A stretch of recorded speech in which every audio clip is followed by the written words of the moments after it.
Bismillahirrahmanirrahim. Assalamualaikum warahmatullahi wabarakatuh. Bagaimana kabarnya pagi hari ini? Alhamdulillah, pada pagi hari ini kita semua masih diberi kenikmatan kesehatan yang sungguh luar biasanya sekali sama Allah SWT, dan semoga untuk pelajaran pendidikan agama Islam pada pagi hari ini kita semua mendapatkan kemudahan, kelancaran, serta mendapat ilmu yang bermanfaat fid dini wad dunya wal akhirah. Amin amin ya rabbal alamin.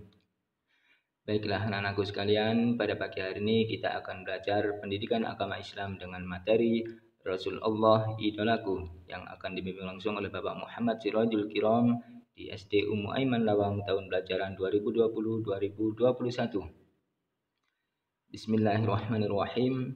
Yang pertama kita akan pelajari kisah teladan Nabi Daud alaihissalam, yang mana Nabi Daud alaihissalam merupakan salah satu keturunan dari Nabi Ibrahim, yaitu tepatnya keturunan ke-12. Beliau termasuk salah satu dari nabi-nabi utama dari kalangan Bani Israel. Selanjutnya yang pertama yaitu adalah Nabi Daud menjadi raja. Kisah Nabi Daud menjadi raja, yang mana kisah Nabi Daud yang pertama berawal dari peristiwa perang Talut dan Jalut, yang mana Nabi Daud merupakan salah satu prajurit dalam pasukan Raja Talut yang akan berperang menghadapi pasukan Raja Jalut. Pasukan Talut memang mempunyai keberanian yang tinggi serta siasat perang dan ilmu pengetahuan yang luas. Akan tetapi hal ini juga tercermin di dalam diri Nabi Daud. Meski begitu, pasukan Talut tetap berusaha bersabar dan terus memohon pertolongan kepada Allah SWT saat berperang menghadapi pasukan Jalut. Dalam perang tersebut, dengan keberanian yang dimiliki Nabi Daud, kemudian Nabi Daud maju untuk menghadapi Raja Jalut dan membunuhnya. Perlahan tapi pasti, jumlah pasukan Raja Jalut semakin berkurang. Pasukan yang tersisa semakin lemah dan mulai menderita kekalahan. Setelah kekalahan tersebut, yaitu Nabi Daud kemudian diangkat menjadi raja.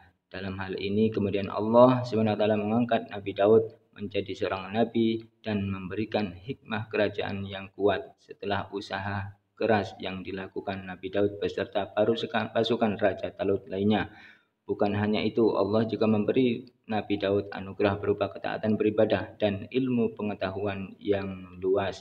Di sini Allah memberikan sifat awwab kepada Nabi Daud, yaitu seorang yang mempunyai kesempurnaan pengetahuan tentang Allah Subhanahu wa taala. Hal ini seperti yang tercantum dalam Quran surat As-Sadd ayat 17, yang artinya bersabarlah atas segala apa yang mereka katakan, dan ingatlah hamba kami Daud yang mempunyai kekuatan, sesungguhnya dia seorang yang awwab. Selanjutnya yaitu adalah Nabi Daud diberi mukjizat, yaitu suara yang merdu, yang mana selain diberikan pengetahuan yang luas dan ketaatan beribadah, Allah juga memberikan anugerah Nabi Daud berupa suara yang merdu. Kisah Nabi Daud dengan mukjizat suara yang merdu pun membuat orang-orang yang menderita sakit menjadi sembuh dan sehat kembali. Ketika mendengar lantunan suara merdu Nabi Daud saat membaca kitab Zabur, lantunan kitab Zabur yang dinyanyikan merdu oleh Nabi Daud juga membuat air dan angin di sekitarnya menjadi tenang dan damai. Bahkan dalam hal ini Allah telah menundukkan burung-burung dan gunung-gunung untuk turut bertasbih memuji Allah bersama Nabi Daud. Ini merupakan suatu mukjizat yang menakjubkan yang diberikan Allah kepada Nabi Daud alaihissalam, seorang diri tanpa dimiliki oleh siapapun. Selanjutnya yaitu kisah Nabi Daud, yaitu dapat mendengarkan dan memahami percakapan burung. Kisah Nabi Daud yang selanjutnya bercerita tentang kemampuan Nabi Daud yang dapat mendengarkan dan memahami percakapan burung. Beliau memperlakukan hewan-hewan dengan penuh kasih sayang, begitu pula dengan hewan-hewan. Mereka pun patuh dan sangat menyayangi Nabi Daud alaihissalam. Allah kemudian juga menganugerahkan kepada kemampuan Nabi Daud ini kepada anak Nabi Daud, yaitu Nabi Sulaiman. Selanjutnya kisah Nabi Daud yang terakhir adalah piawai, membuat baju besi dan peralatan perang yang kuat, yang mana kisah Nabi Daud yang tidak kalah menariknya adalah kemampuannya yang piawai membuat baju besi dan peralatan perang yang kuat. Sebagaimana Allah telah melunakkan besi bagi Nabi Daud dan mengajarinya cara membuat baju besi, perisai, dan alat-alat perang yang kokoh. Atas izin dan anugerah yang diberikan Allah, Nabi Daud menjadi seorang pertama yang mampu membuat baju besi dan peralatan perang yang tangguh. Allah berfirman dalam Al-Quran surat As-Saba ayat 10-11 yang artinya, sesungguhnya kami telah memberikan kepada Daud, lalu kami berfirman, hai gunung-gunung, bacalah tasbih berulang bersama Daud.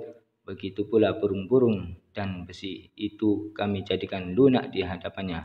Buatlah serta tenunkan baju besi, lalu kerjakan amalan soleh. Sesungguhnya aku melihat apa yang kamu kerjakan.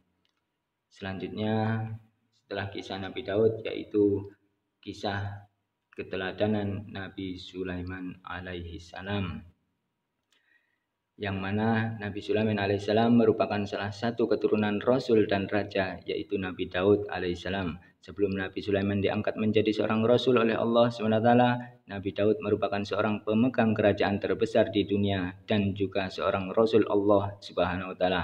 Nabi Sulaiman diutus oleh Allah SWT untuk memimpin Bani Israel. Beliau menjadi seorang pemimpin yang sangat baik dan bijaksana dan berhasil membawa kemakmuran bagi rakyatnya. Yang pertama, kisah Nabi Sulaiman yaitu adalah memiliki kecerdasan yang tinggi. Sejak kecil Nabi Sulaiman sudah menunjukkan kecerdasannya yang lebih tinggi apabila dibandingkan dengan anak seusianya. Bahkan di usianya yang masih belia, Nabi Sulaiman kerap menangani dan memecahkan berbagai masalah yang terjadi di antara warga Bani Israel. Hal ini terjadi saat Nabi Sulaiman diajak ayahnya yaitu Nabi Daud alaihissalam ke suatu majelis untuk menangani berbagai macam perselisihan. Tentu saja ajakan ayahnya ini bukan tanpa alasan. Sebab Nabi Sulaiman dikenal memiliki kecerdasan dan kebijaksanaan dalam menentukan sebuah keputusan. Maka tak heran apabila akhirnya Nabi Sulaiman menggantikan ayahnya untuk memimpin Bani Israel. Yaitu selanjutnya adalah kisah Nabi Sulaiman dan Ratu Balqis. Yang mana kisah Nabi Sulaiman dan Ratu Balqis yaitu diceritakan secara lengkap di dalam Al-Quran, yang mana di dalam Al-Quran diceritakan bahwa Nabi Sulaiman mengirim surat kepada Ratu Balqis untuk datang menemui beliau. Surat tersebut juga berisi himbauan dari Nabi Sulaiman agar Ratu Balqis dan para pembesarnya tidak bersikap sombong terhadapnya. Nabi Sulaiman memerintahkan burung hudhud agar mengantarkan surat kepada Ratu Balqis. Hal ini tercantum dalam salah satu surat Al-Quran yang artinya, pergilah dengan membawa suratku ini, lalu jatuhkan kepada mereka, kemudian berpalinglah dari mereka, lalu perhatikanlah apa yang mereka bicarakan. Quran Surat An-Naml ayat 28. Setelah itu sampailah surat itu kepada Ratu Balqis, kemudian ia baca. Berikut ini merupakan isi surat Nabi Sulaiman untuk Raja Balqis, yang mana isinya adalah dengan nama Allah yang Maha Pengasih lagi Maha Penyayang. Surat ini adalah daripadaku, Sulaiman. Janganlah kamu bersikap sombong terhadapku dan menganggap dirimu lebih tinggi daripadaku. Datanglah sekalian kepadaku, berserah diri. Selanjutnya, Ratu Balqis memberitahu kepada para pembesarnya bahwa ia telah menerima surat dari Nabi Sulaiman. Sebagaimana yang disebutkan dalam Al-Quran, surat An-Naml ayat 29 yang artinya, berkata ia Balqis, hai pembesar-pembesar, sesungguhnya telah dijatuhkan kepadaku sebuah surat yang mulia. Quran Surat An-Naml ayat 29. Kemudian selanjutnya, sesungguhnya surat itu dari Sulaiman dan sesungguhnya isinya, kandungan isi surat itu adalah dengan menyebut nama Allah yang Maha Pemurah lagi Maha Penyayang. Quran Surat An-Naml ayat 30. Setelah itu, Ratu Balqis meminta saran kepada para pembesarnya. Secara tersirat, para pembesar Ratu Balqis menyarankan agar mengangkat senjata dan menemui Nabi Sulaiman. Sebagaimana dalam salah satu surat Al-Quran berikut ini, yang artinya, berangkatlah Ratu Balqis dengan membawa 12.000 pasukannya. Menurut pendapat yang lain disebutkan bahwa jumlah tentara yang dibawanya pada saat itu sangat banyak, sehingga dari jarak 1 farsak dapat terdengar suara gemuruhnya. Quran Surat An-Naml ayat 37. Nabi Sulaiman pun memerintahkan jin Ifrit agar memindahkan atau mendatangkan istana Ratu Balqis dengan jarak antara waktu Nabi Sulaiman duduk hingga berdiri dari singgasananya. Jin Ifrit menyanggupi permintaan Nabi Sulaiman untuk mendatangkan istana Ratu Balqis. Ifrit dari golongan jin berkata, yakni jin yang paling kuat lagi keras. Aku akan datang kepadamu dengan membawa singgasana itu sebelum kami berdiri dari tempat dudukmu. Dari majelis tempat ia melakukan peradilan di antara orang-orang, yaitu mulai pagi sampai tengah hari. Dan sesungguhnya aku benar-benar kuat untuk membawanya lagi dapat dipercaya atas semua permata dan batu-batu berharga lainnya yang ada pada singgasananya itu. Maka Nabi Sulaiman berkata, Aku menginginkan apa yang lebih cepat dari itu. Quran Surat An-Naml ayat 39. Kemudian Ratu Balqis dan pasukannya tiba di tempat Nabi Sulaiman. Ia kaget karena istana yang ada di hadapannya sangat mirip dengan istana yang dimilikinya yang ada di negeri Saba. Kemudian peristiwa ini membuat Ratu Balqis takjub dan sadar akan kelemahannya. Kemudian Ratu Balqis lantas memohon maaf atas kekhilafannya selama ini. Sejak bertaubatnya Ratu Balqis, kemudian Ratu Balqis beristri oleh Nabi Sulaiman alaihissalam. Kemudian kisah selanjutnya yaitu mukjizat Nabi Sulaiman. Salah satu mukjizat Nabi Sulaiman ialah beliau dapat berbicara dengan hewan dan mampu mengendalikan jin. Hal ini sebagaimana termaktub dalam salah satu surat Al-Quran berikut ini, yang artinya, dan dihimpun untuk Sulaiman tentara dari jin, manusia, dan burung. Lalu mereka itu diatur dengan tertib dalam barisan. Quran Surat An-Naml ayat 17. Sehingga tak heran apabila pada waktu itu Nabi Sulaiman membangun gedung-gedung tidak menggunakan tenaga manusia, melainkan dibangun oleh bangsa jin, sebagaimana termaktub dalam salah satu surat Al-Quran berikut ini, yang artinya, dan kami telah tundukkan pula kepada Sulaiman segolongan syaitan-syaitan yang menyelam ke dalam laut untuknya dan mengerjakan pekerjaan selain daripada itu, dan adalah kami memelihara mereka itu. Quran Surat Al-Anbiya ayat 81. Di samping itu, dalam surat Al-Quran yang lain, Nabi Sulaiman juga memiliki mukjizat, yaitu dapat mengendalikan angin.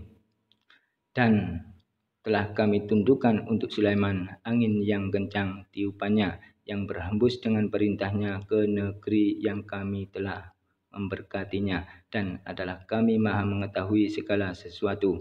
Quran Surat Al-Anbiya ayat 81. Itulah beberapa kisah Nabi Daud dan Nabi Sulaiman alaihissalam, seorang nabi yang sangat baik dan bijaksana, serta beliau merupakan nabi yang menjadi tauladan bagi seluruh umat muslim dan makhluk Allah lainnya untuk taat beribadah kepada Allah Subhanahu wa taala. Demikian apa yang bisa Pak Kirom sampaikan. Semoga pembelajaran pada pagi hari ini kita semua mendapatkan keberkahan dan ilmu yang barokah manfaat fid dini wad dunya wal akhirah. Amin amin ya rabbal alamin. Sekian dari Pak Kirom, kurang lebihnya Pak Kirom mohon maaf yang sebesar-besarnya. Akhirul kalam, ihdinas siratal mustaqim. Wassalamualaikum warahmatullahi wabarakatuh.